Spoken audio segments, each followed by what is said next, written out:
Respectful discussion between Islam and Christianity. Has the Bible been distorted? One distortion in talking about God in a way that is not befitting of His majesty and greatness. Previously. I will now talk about distortion in the Bible. In my talk, I will focus on four main types of distortion. One distortion in talking about God in a way that is not befitting of His majesty and greatness. I will explain each of them in detail, inshallah. Pastor Joseph, can I participate in this debate? Of course. You are welcomed in this debate, Pastor John. And at the request of Dr. Radwan, whom Kadi requested with certain specifications, we will have another guest who will honor us with his presence today, and he is Mr. Knight. Mr. Knight works as a judge. He was an atheist, then decided to leave atheism and believe in God, and now he is looking for the right religion, and he is confused between believing in Christianity or Islam. He came today for the debate to be the voice of instinct, as requested by Dr. Radwan Dash. Welcome, Mr. Knight. Welcome, Pastor Joseph. Dr. Mohammed Radwan. Pastor John Adams. You can start your debate now in the debate room. First of all, I would like to tell you, Pastor John and all those present here, about God and Islam. God is the creator of everything. He is powerful over everything. He is all-knowing. He created the heavens and the earth in 6 days, and he did not get tired, and he has not been seen by anyone. God has no father, he has no son, and he is the great, the perfect, and the one who is clear of imperfection and error. He says to a thing, be, and it is. He has many names, and they are the greatest names, or in Arabic pronunciation, Asma'ul al-Husna.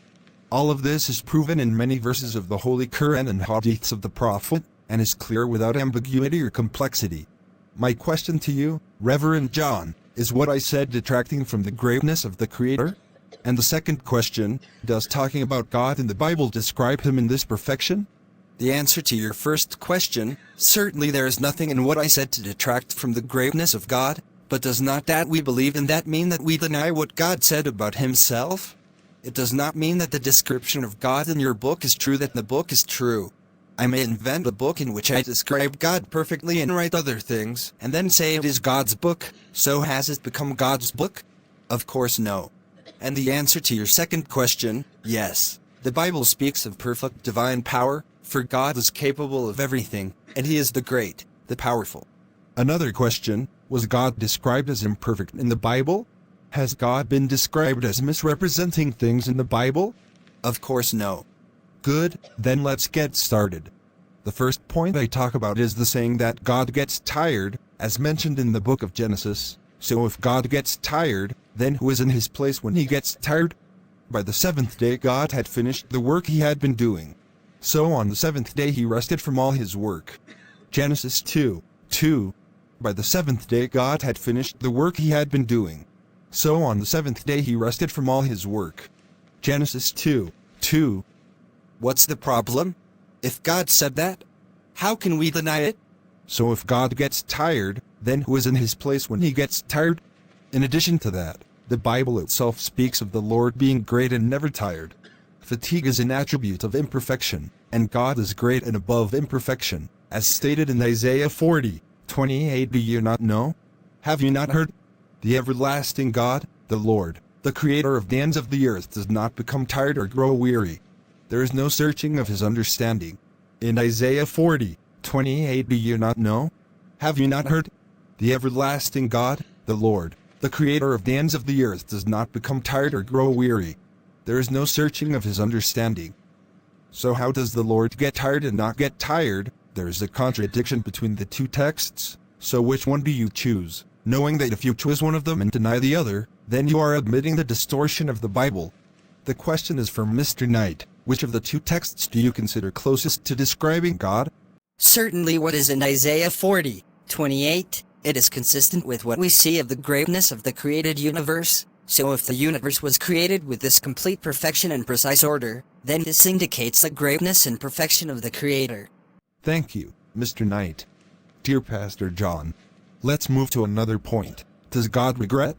If God says about Himself that He regrets, then He regrets.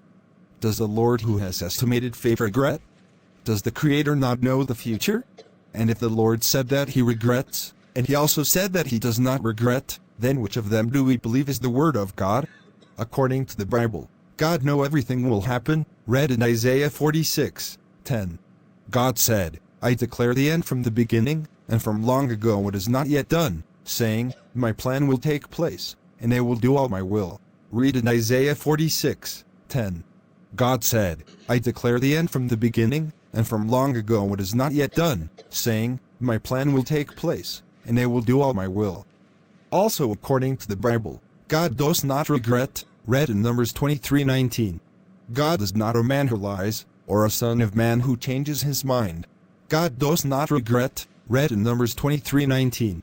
God is not a man who lies, or a son of man who changes his mind. However, despite all of the above, you read many times that God regrets his actions, and sometimes he regrets an action and then makes another decision, regretting his regret. For an example of his regret, read Genesis 6:6-7. The Lord regretted that he had made man on the earth, and he was grieved in his heart. 7. Then the Lord said, I will wipe off from the face of the earth mankind, whom I created, together with the animals, creatures that crawl, and birds of the sky, for I regret that I made them. For an example of his regret, read Genesis 6:6-7. The Lord regretted that he had made man on the earth, and he was grieved in his heart.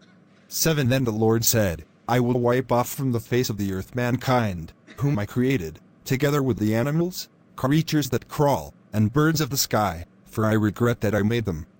After God created everything, he says that he regretted creating everything? God who says he does not regret. Moreover, you read that the Lord, after destroying the people of Noah, regrets his decision, and decides that he will not do this act again. Read Genesis 8:21. When the Lord smelled the pleasing aroma, he said to himself, I will never again curse the ground because of man, even though man's inclination is evil from his youth. And I will never again strike down every living thing as I have done.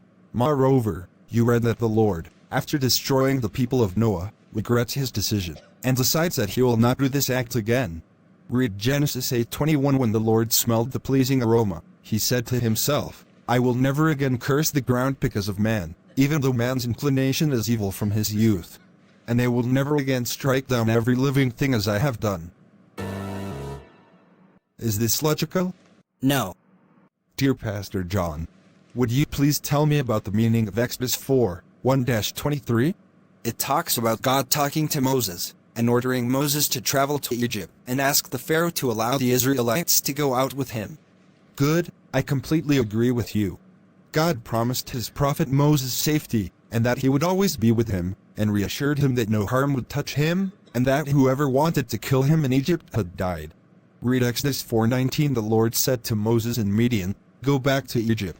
For all of the men who were seeking your life for killing the Egyptian are dead. The question for you, Pastor John, how does God give safety to his prophet and then suddenly wants to kill him? God did not appear to Moses during his long conversation with Moses, so how could he suddenly appear to him and suddenly want to kill him? How can he give him security and then want to kill him? You read in Exodus 4:23 that the Lord commands Moses, then you are surprised in Exodus 4:24 that the Lord meets Moses and wants to kill Moses. Does this make sense? Read Exodus 4:24. At a lodging place on the way, the Lord met Moses and was about to kill him. Read Exodus 4:24. At a lodging place on the way, the Lord met Moses and was about to kill him.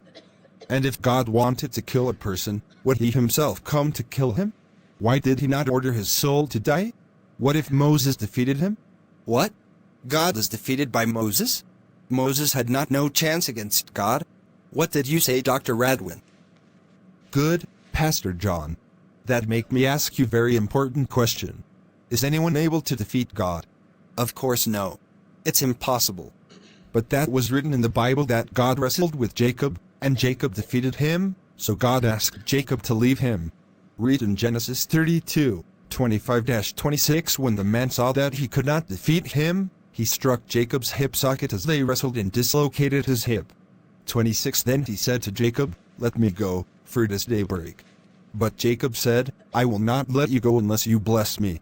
But that was written in the Bible that God wrestled with Jacob, and Jacob defeated him, so God asked Jacob to leave him. Read in Genesis 32:25-26. When the man saw that he could not defeat him, he struck Jacob's hip socket as they wrestled and dislocated his hip. 26 Then he said to Jacob, Let me go, for it is daybreak. But Jacob said, I will not let you go unless you bless me. Let me ask you, Pastor Joseph, what would happen if the daybreak came before Jacob let God go? Who is supposed to ask the other, God or Jacob? Oh my God. To be continued.